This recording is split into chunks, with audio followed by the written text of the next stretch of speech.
So, first question. So, racial tension is evident in the current state of our nation. But from your perspective, how big of a problem is it? Yeah. It's a huge problem.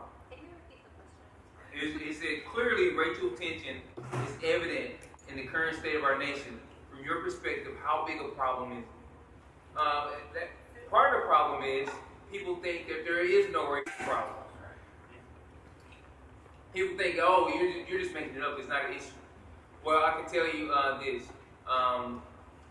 Over Thanksgiving, last Thanksgiving, me and my father, my father-in-law now, were shopping for guns.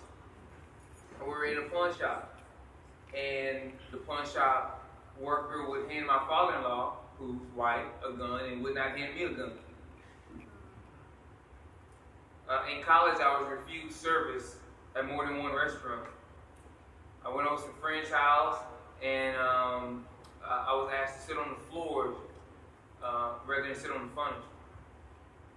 I was appointed to city council for a while in the city of Freeport, and people said, man, we think you should run again, and different things of that nature.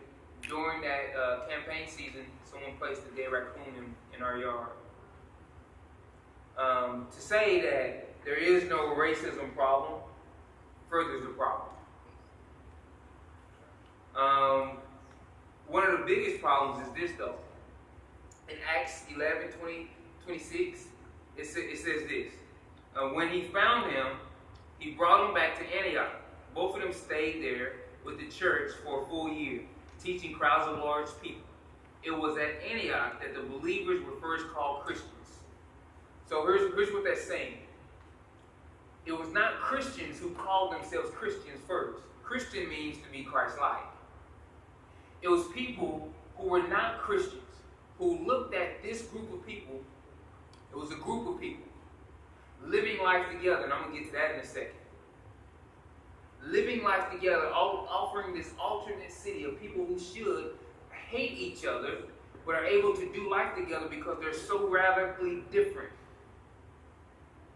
That people looked at them and said, they remind me of Christ. It was not, the first Christians were called Christians by those who were not Christians, and it happened once the gospel crossed ethnic lines. So that's why it's a huge problem. All right, let me grab the mic for the next question so everybody can hear me. Yeah, I'm not very loud. That and I talk really fast. I can blame that on rap.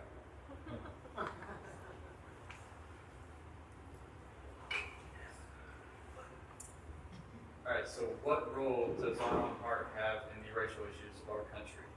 You know what I mean? No. Oh, really? Speak into the mic. I'm speaking into it. Can you hear me? Sorry, I'll there we go. Oh, okay, there we go. Sorry, I didn't have the mains all the way up. Go ahead and ask both of that with number 2. I'll ask for it. Okay. So again, what role does our own heart have in racial issues of our country? And how does this influence our reactions to what we feel and see in media? All right. And since we're Christians in this room, let me start here. Romans 1 and Romans 3 tells us 2 things. First, they tell us that everybody sins. All right? The other thing it tells us is that everybody denies or rebels or rejects God. And it says this, it says, God has made himself evident in natural creation, but we rebelled against that. And therefore, that's part of the reason why he had to send Jesus, because he should have been evident. We should have known there was a creator, that there was a God behind everything that we see because of his intelligent design, but our hearts denied that. And so he had to send prophets, he had to send the patriarchs, and then when all those failed, he had to send the very Son of God. How does that play in? Because of our implicit prejudices and biases, that is another form of us rebelling and rejecting the very image of God. We have trouble accepting that God you're made in the image of God because you look different than I do. That's part of where our hearts play into it.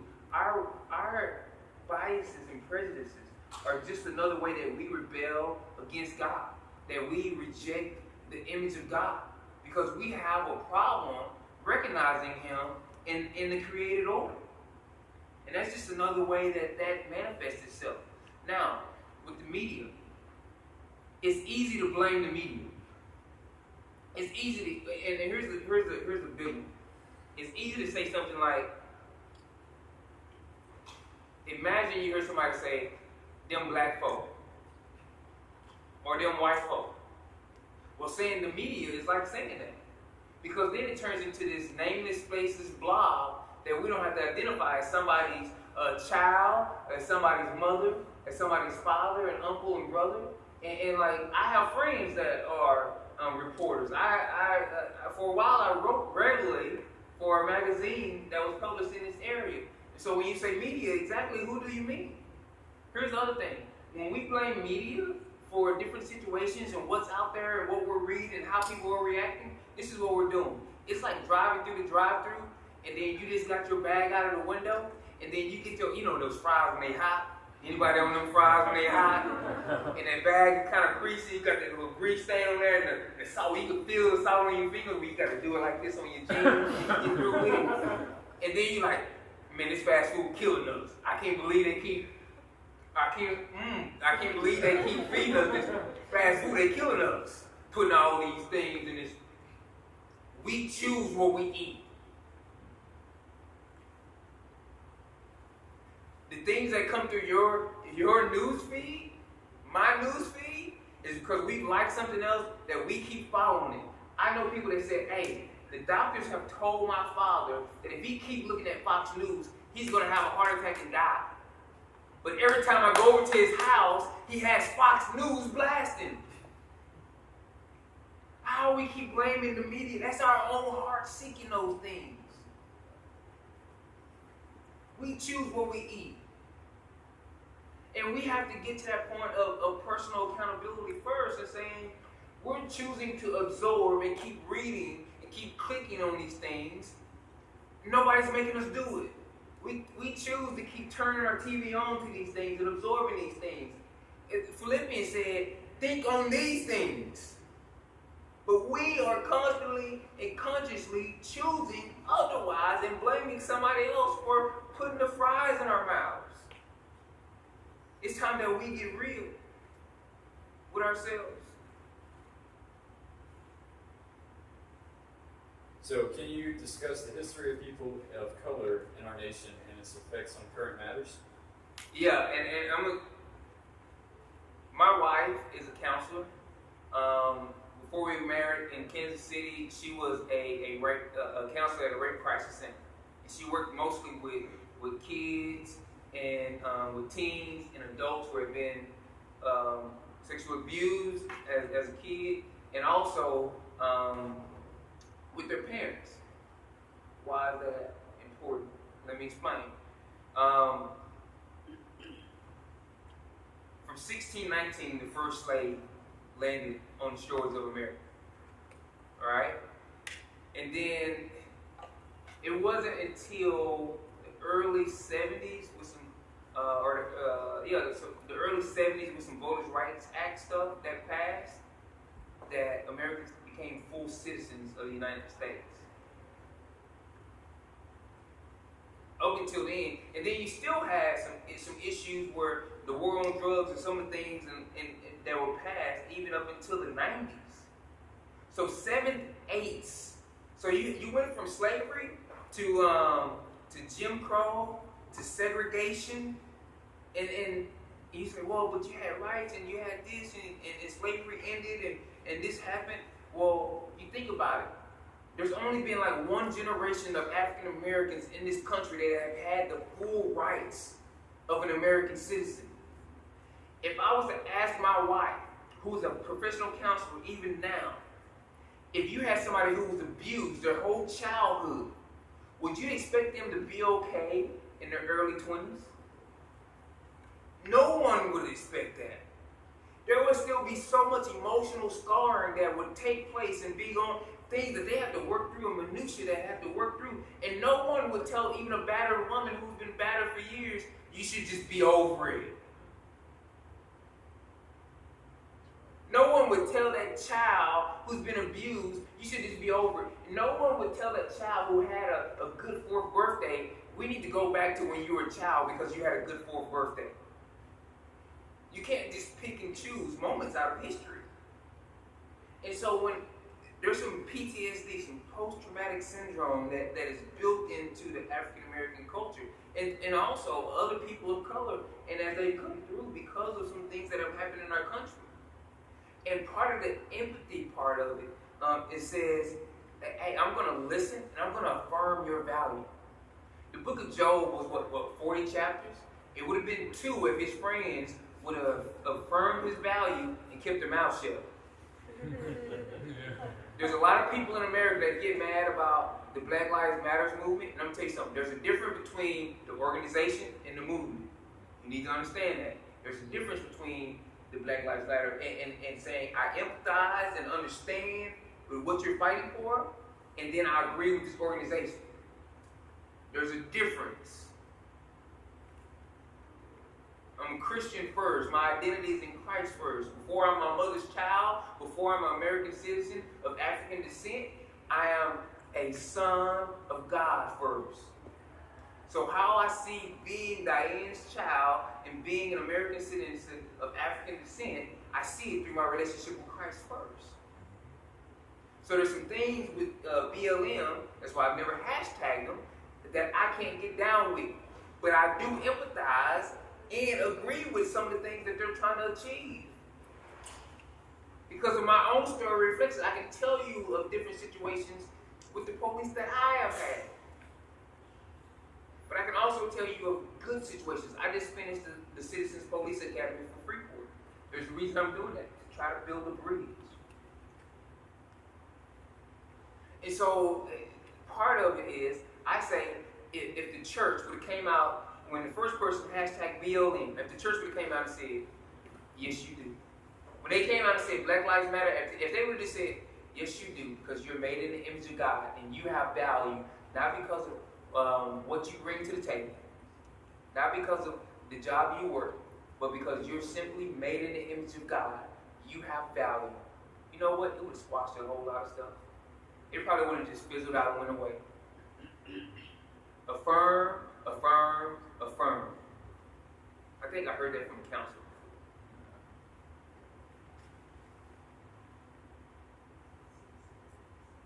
All right, so what role as an individual can I play in reconciliation? And that's important. Romans 12:13b says this. It says that we are to practice hospitality. And hospitality literally means this: to pursue the love of strangers. That doesn't mean that we just hang out with our friends all the time. So you have to, personally, individually, you have to be intentional about it. Everything about being Christian is supposed to be countercultural. It is easy and natural for us to gravitate toward people like us.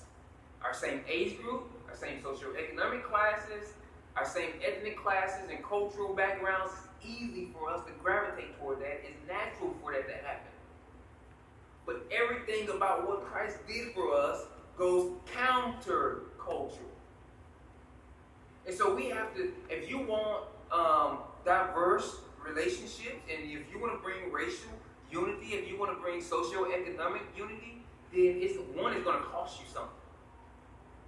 When I moved to Freeport, I was still working full time as a chemical engineer, and I moved into some low socioeconomic apartments. I knew full well what I was doing. I sold my home in the nice subdivision, but I knew that I wanted to be there, and I wanted to build relationships with who I call my friends and my neighbors in Freeport. The people that I had been doing ministry with down there in the Remington apartment complex at the time. It was going to cost me something. When I was at an all African American church pretty much, And then I got an opportunity to go and be youth pastor at Hope Fellowship. I went to a church where I became the only African American member. It's going to cost you something. You got to be intentional about it. It's just not just going to just happen one day. And so and then 1 Peter 4:9 says that when we practice hospitality, our attitude is of utmost importance. That we shouldn't do it with complaining. That we should do it with a happy heart. I'll tell you something. You might think, well, I don't really know this person. I don't know that person. I'm not like them. I don't know about being around like them. No one crossed a greater chasm than Christ, a holy, perfect God, than when he came to dwell among sinful men. So there's never any step that we're going to take here on earth that's bigger than the step that Christ took when he left glory to come and die for us. That's just the truth. Being Christ-like means have this mind, the same mind that Christ Jesus had. That's Philippians 2. That's the kenosis passage. That's pouring out yourself. And sometimes we forget that because we become human-centered instead of Christ-centered, instead of gospel-centered. If all your friends are Christian, then you need to get some new friends. If all your friends come from the same socioeconomic class as you, then you need to get some new friends. If all your friends are the same race and culture that you are, then you need to get some new friends. Because when you go read the book of Acts, you'll see different.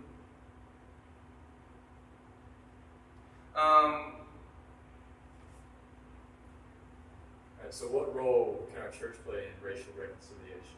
Once again, be intentional. One of the things I've seen is this. I just finished this 8-week. I just finished this 8-week series on what does it mean to be a church member. What is the church? And defining that over 8 weeks. And it's so important because most don't. Most don't understand or know that. Or even this term that you've heard a lot here lately of evangelical Christian. You know, most people can't tell you what it means to be evangelical. But the church has to be intentional. What I've seen is this. In college, I went to almost all white churches. And every time I've made that move to try to build that bridge racially, it's had to be me that left the type of music, the style of music that I really like a lot. It had to be me that kind of left the style of preaching and different things I left a lot. And even now, crossover is multi-ethnic. And I can tell you there's a lot of things that are not in my general wheelhouse, my natural wheelhouse that happen there. But we do it for the sake of the gospel because it's not about me. Here's my challenge to you. 1, join a church. Learn how to be a church member now. Not just attend, but actually join. Go through the process, serve, give, be accountable to church leadership. Go to a church that's different from your background. There needs to be something that happens in the church where it's not always the minority that goes to the majority church and feels like they have to assimilate and lose their culture. And that's important. My church is a part of the Southern Baptist Convention. It took 150 years for the Southern Baptist Convention to come out and say, you know what, we got this slavery thing wrong, we apologize. 150 years.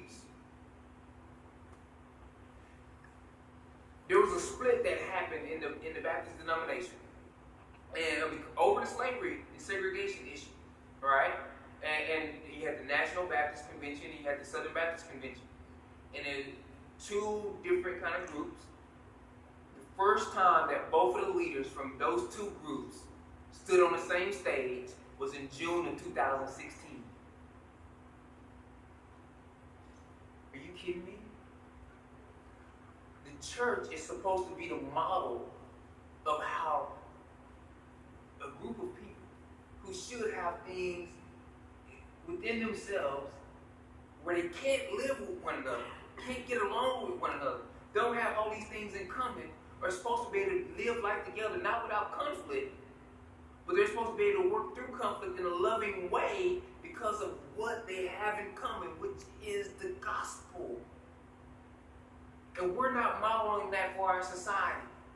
And so they're lost. If I tell you that I drive a black Suburban on 22s that are chrome with tinted windows and cocaine white leather seats, you can all imagine that in your head.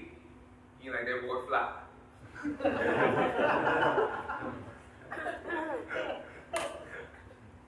The reason the world is having trouble understanding how it looks to have a different political view than the person that sits next to me and still be able to worship the same God.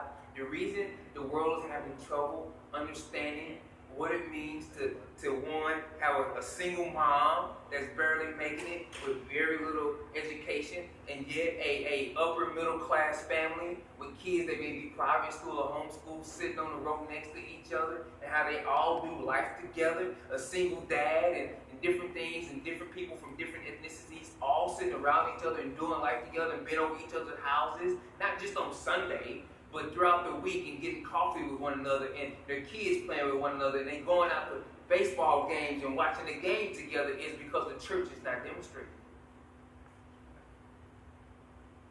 We got to do better. We have to do better on this thing. We have to be willing to sacrifice some stuff, some likes that we have, in order to make this happen. And that's why I'm here speaking with y'all guys, because I'm hoping that some of y'all guys will rise up and say, I'm willing to sacrifice to make it happen.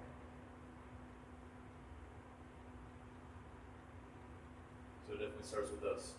Yeah. The other thing I would say on that, Paul, is desegregate your bookshelf.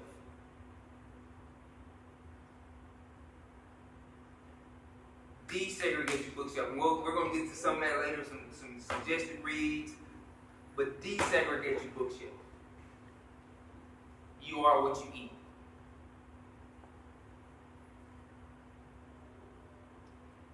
So are there any scriptures that we can go through that will help us build a theology for racial reconciliation in our minds, hearts, lives, church, and society? Yes. The first one is this. 2 Corinthians 5:18-21 says this. And all of this is a gift from God, who brought us back to himself through Christ. And God has given us this task of reconciling people to him. For God was in Christ, reconciling the world to himself, no longer counting people's sins against them. And he gave us this wonderful message of reconciliation. So we are Christ's ambassadors. God is making his appeal through us. We speak for Christ when we plead, come back to God.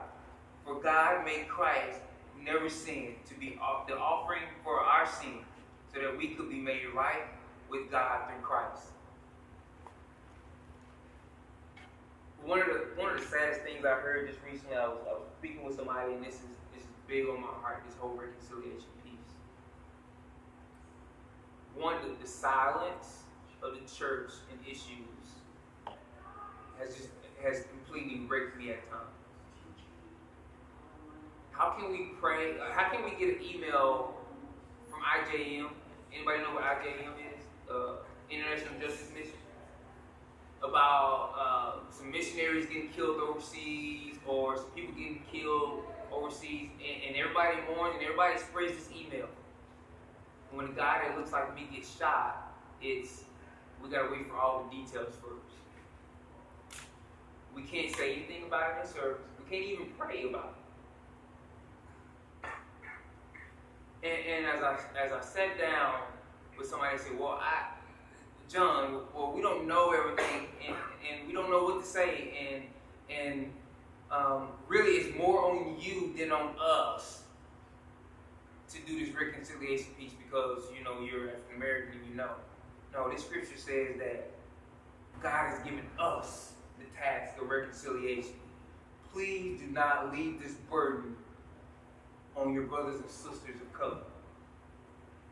This is a burden that all of us should carry together, and all of us are in this together, and all of us should carry this ministry of reconciling creation to its creator together. It's not more on me than it is on you. It's all of ours together. Another one is John 4, the woman at the well. I'm not going to go all through that, but that's an incredible passage to go look at. And then the last one, this is one of many, right? But Revelation 7:9, which is one of the verses that drove me as I planted crossover, one of the core scriptures that we held on to as a part of that vision. It says this: after this, I saw a vast crowd, too great to count, from every nation and tribe and people and language, standing in front of the throne and before the Lamb. They were clothed in white robes and held palm branches in their hands. That's how it's going to look in the end. Did you catch that? That's how it's going to look in the end. But I don't believe, see, part of the things that we're fighting against now, there was a guy who spoke in his speech on the BET Awards, and he said a lot of good stuff, but he came out and said heaven is a hustle.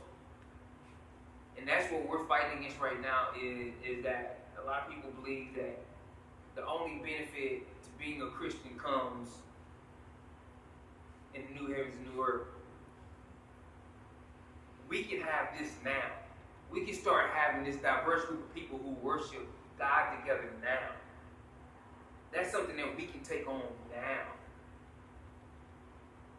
We have this capability of being a part of this now. Every tribe, every tongue, every nation. And here's what I also realized. I was listening to a lot of stuff around this. My team, we had a lot of deep conversations around this summer. And we just did some weeping and mourning together as I just shared with them my heart. And we shared different stories. And I'm the only African American on my leadership team. But I was just at a low this summer, man. And we shared some different things. And here was this thing that came out of this message we listened to together. This guy said, man, I teach my kids, there's going to be racist people in heaven that we worship beside.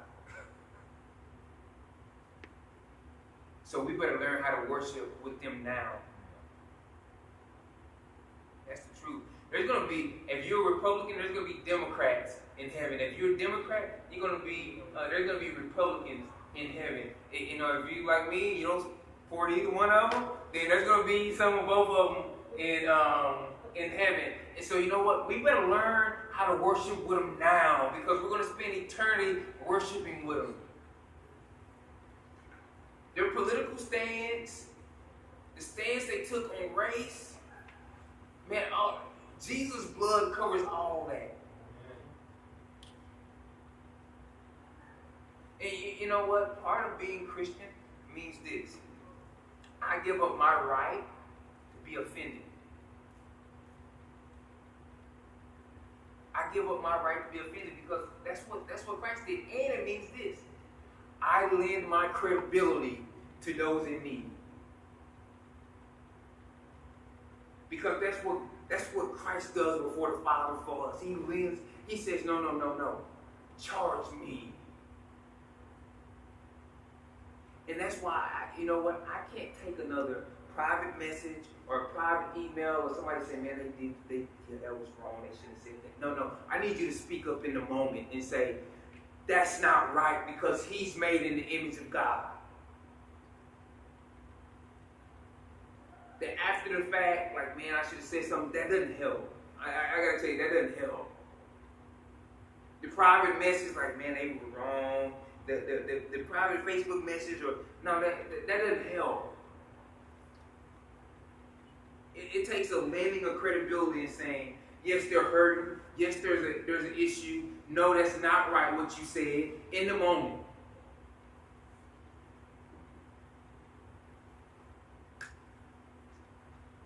All right, so on to a couple questions, or 3 questions that put in. So how can we empathize better with people of different cultural backgrounds than us?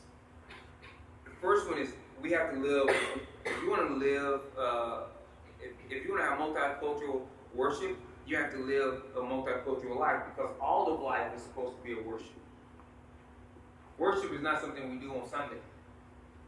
All of life is supposed to be worship. So that means we have to be intentional. At Crossover, we have what we call our weekly rhythms. And so one of those things we say, one, we want you to bless 3 people. And that's somebody you serve on a Crossover team with, somebody that's part of Crossover, and somebody that's an unbeliever. That's through words of affirmation, through acts of service, or through gifts. It doesn't always cost you anything to bless somebody. Then we say we want you to eat with 3 people a week.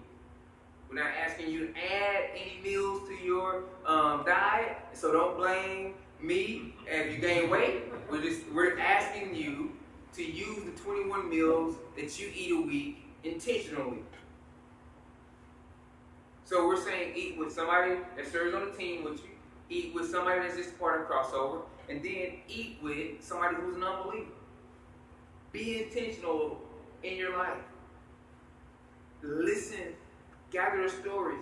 You know what? I was telling y'all I took a kid to visit A&M this past weekend. Well, it was my anchor son. It was a kid from the B14 that I mentor. And we have been meeting, you know, every week for on Mondays at lunch. Me and my wife, we pack up a lunch, and she sends me off, and I go eat lunch with him in the field house every week. You know what? It was after we went up there and we went to this world-class tailgate, man. It was laid out, burgers, everything. We went in the MSC, we buying shirts, and I didn't buy an A&M shirt. I can't get down like that. But we did all that whole thing. We walked around campus, right? We at the game, and we sawing the horns off. We doing all that, right? I'm doing this for him. I love the kids. And then after the game, I said, so what do you think? He said, you know what, tomorrow or Monday when we eat lunch, you don't have to put mayo on my sandwich. He said, I never really felt comfortable telling you that before, that I had like mayo on my sandwich. I just thought it'd be rude, but that meant a lot to me. Then he started saying, you know, because of how I grew up, man, we just were told to take whatever we get. And so I always eat my sandwiches dry. Unless I would have been in a place to listen, I never would have known that. Being able to empathize with people and relate and build bridges takes 3 things: time, proximity, and transparency. You can't skip it. Time, proximity, and transparency. You got to spend time around them. And you have to start being transparent where you can start sharing true things.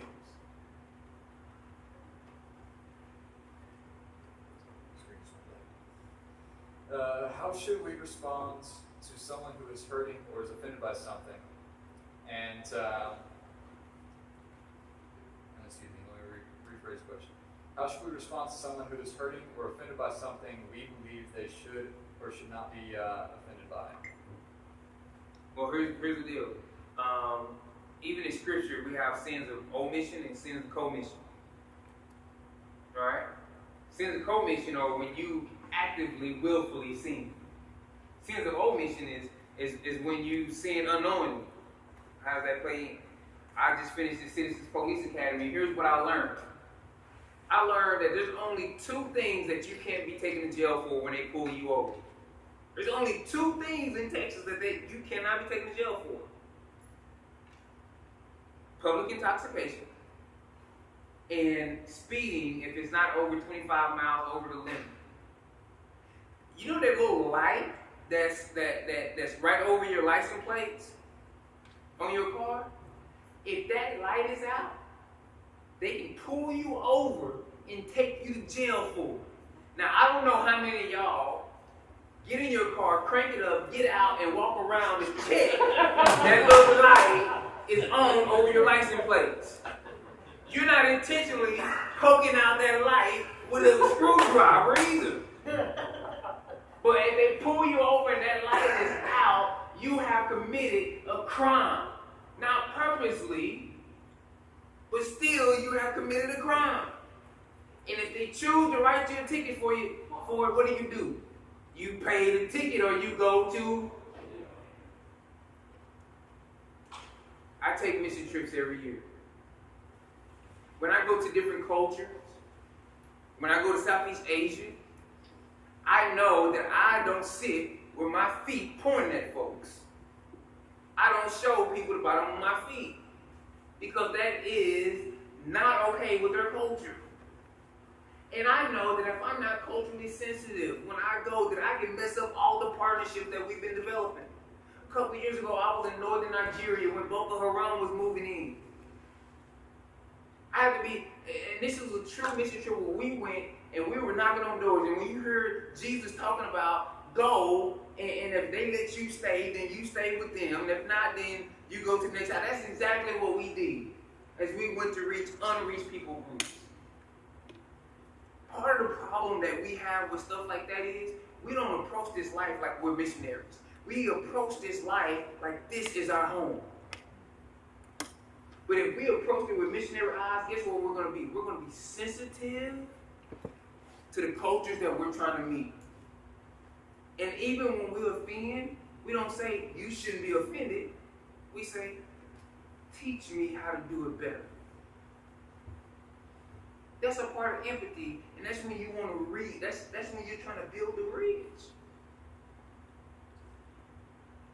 But if our first move is defensiveness, then we're not going to reach. But if our ultimate goal is to reconcile people in creation, all creation to its creator, then we'll approach it with a whole different approach.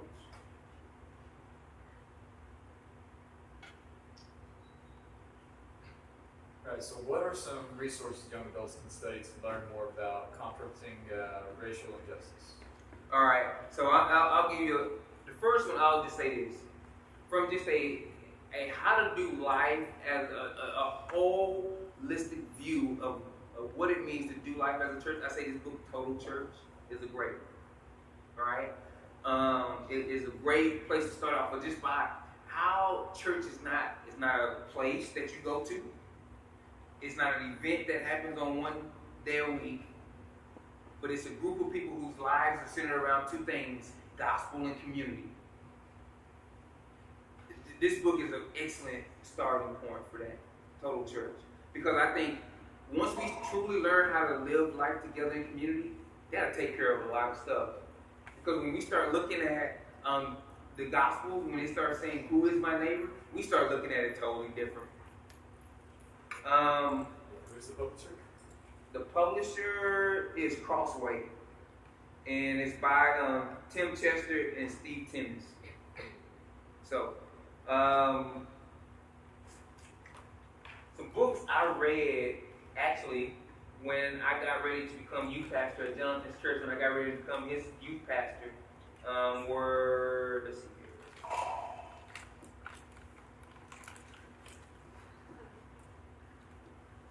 here. It was one, Letters Across the Divide was a good one. It was an African American guy and a white guy that wrote, and they were both in ministry. They started writing and kind of discussing different things. Like some of the things you learn is this. Minority groups normally think of group first, person, individual second.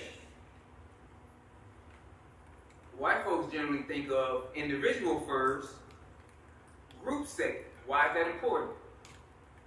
As I've talked with some of my friends and affirmed this, older friends, they say, hey, my dad was maybe racist, but he had like this black guy that worked for him that he was real cool with. That would sit in his house that he was real cool with. And I would say, Dad, but you know, you always say this. And he's like, well, that's different though. He's different. You roll up on a brother. And you say that you don't like him. Like, well, you don't like none of us then. That's it. I mean, it's group first. And so it's important to understand that. That's a dynamic that we have to work with in knowing those things. So that another one, Reconciliation Blues, is another one that kind of tells about the different struggles that happen as you try to reconcile and you try to integrate and become multi-ethnic.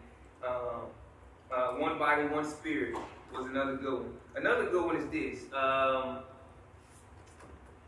Why We Can't Wait. Well, this is not. I thought I didn't bring that. Why We Can't Wait by MLK, and I didn't bring that one. That's where we go from here.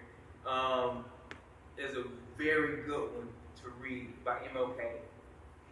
Just really lining out that whole civil rights thing and why there's a push for that to happen. Cody is actually on a panel as a part of a group with me, and I got some of these flyers. This might have helped me pass these out. And so we saw there was a problem. And me and Cody have been having these conversations over time. And we're saying, man, how do we help bridge this? How do we help bring this together? And so one of my favorite historical mentors is a guy named Dietrich Bonhoeffer, theologian. He's the one that helped plan the Valkyrie plot, if you've ever seen that movie, kind of thing like that. He was a pastor, kind of undercover pastor, different things of that nature. Real cool guy. Wrote The Cost of Discipleship. But he wrote a book on how to do life on community called Life Together. And so in this logo, one is all these different colors in this logo represent the different perspectives that we have. And it goes into white is the color that represents the presence of all colors. And it's building something that we're living together. And so we started this thing of embracing our differences, uniting our future. We're saying like we are actually better together. And so we're having our first panel discussion next Thursday night actually, 2 days after the election to say, okay, what now? No matter who you voted for, no matter where you sit on wall, no wall, immigration, no immigration, Blue Lives Matter, Black Lives Matter, no matter where you sit, okay, what do we do now? Somebody won, so what do we do? And so we're going to have a group of diverse people from all over the community sit down in a panel talk, and then we're going to have an audience there where they can ask questions and stuff also. And so publicize this, man, get this out, and we're going to be doing different things with this. This is part of the problem with racial relations is this. We keep responding to things that happen in a relief type method instead of a development type scenario. What does that mean? A shooting happens. So what we do is we do a kind of like visual.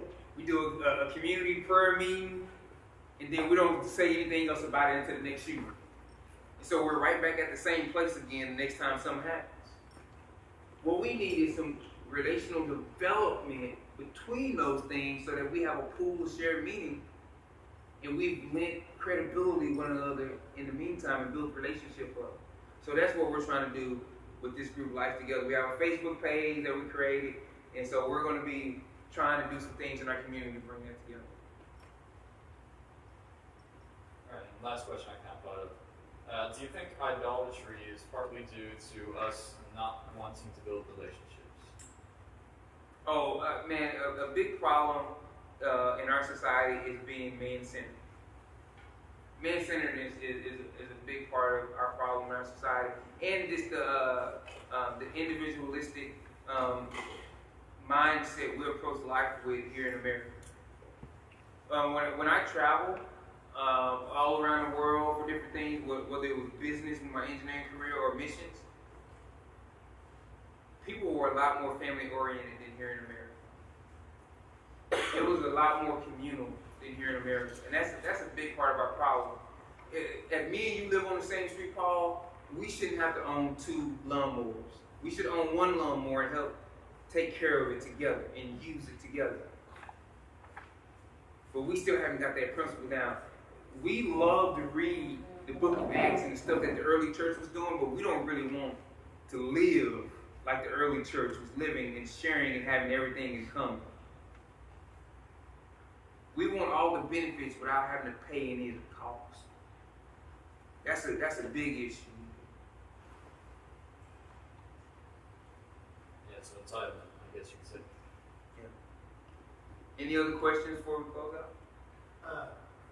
You talk about Black Lives Movement, but that's only been like one of the recent movements among like our culture and history.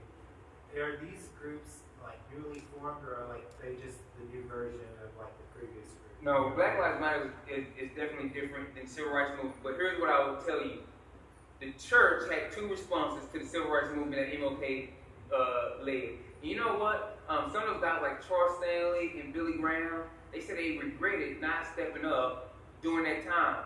The letter to from the Birmingham jail, I highly recommend you read that, by MLK, the letter from the Birmingham jail. He was responding to their criticism. They said, dude, you got some valid points, but you're moving too quick. You just need to slow down and wait and have patience, and maybe some stuff will happen. But the church had two responses to the civil rights movement overall. One was to be starkly against it. The other one was to be apathetic. And that's what I was talking about the silence piece. That's why that hurts so much for people, because when people are hurting and they say, I can't hear you say anything, your silence is deafening. Because you're not speaking up. You have a platform. And I see you use it for everything else. I see you use it for politics. I see you use it for your favorite sports team. I see you use it for all these other things. And you're saying, I'm not worth it because you're saying that's too controversial for me to speak about. And I see you use it for all these other controversial things. But I've been sitting on the pew. I've been working with you. I've been giving with you. I've been serving with you. And you can't speak up on my behalf. So these groups, even, they had different groups along the way. And I don't agree with all the groups that came along. And they're not all of them Christ-centered. But there's a way of working with people, because our hope is this, right? Our hope is by living differently, listening to them, that we can share something that they start to move our way. We should be the thermostats and not thermometers. But it's hard to do that when we isolate ourselves from people. But part of it begins with listening. And you know what? We don't have to fear. We have a God that's up. What are some of the songs we sing about how powerful our God is? And we're scared of everybody.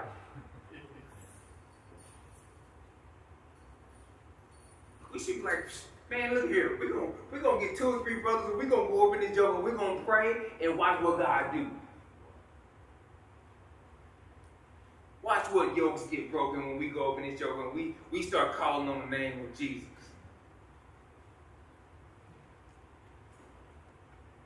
Today I got to meet a guy through the gospel, and I'm going to get to baptize him in a couple of weeks, who once had a swastika tattooed on his hand.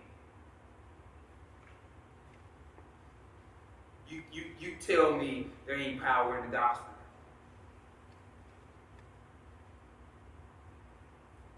Anyone else?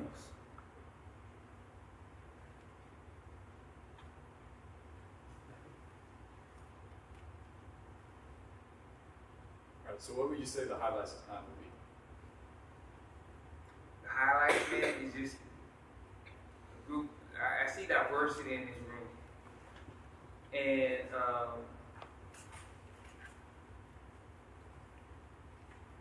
seeing your guys worship together. Get this, I need to see your guys go out and actually be on mission together. I need to see you being salt and light together and bringing about change. And it being about more than just this time on Thursday nights, on a consistent basis. Somewhere, man. If you're not a part of church, man, come talk to me. We get you plugged in and crossover. You can serve with us. I can't tell you everything we're doing here because the camera's on and we got to protect some folks about some of the stuff that God is doing with us in the community. But man, there's some tremendous opportunities where people are hurting and there's real need. That if you know Christ, share Christ and disciple folks. That it is truly happening. 85% of churches in the United States, Paul, are either plateauing or declining. 10% of those that are growing from transfer growth. 60% of all Christians will go to their grave having never shared the gospel in a way that gives a person a chance to respond to the gospel and accept Christ as their Savior. And we're complaining about our society and about the media.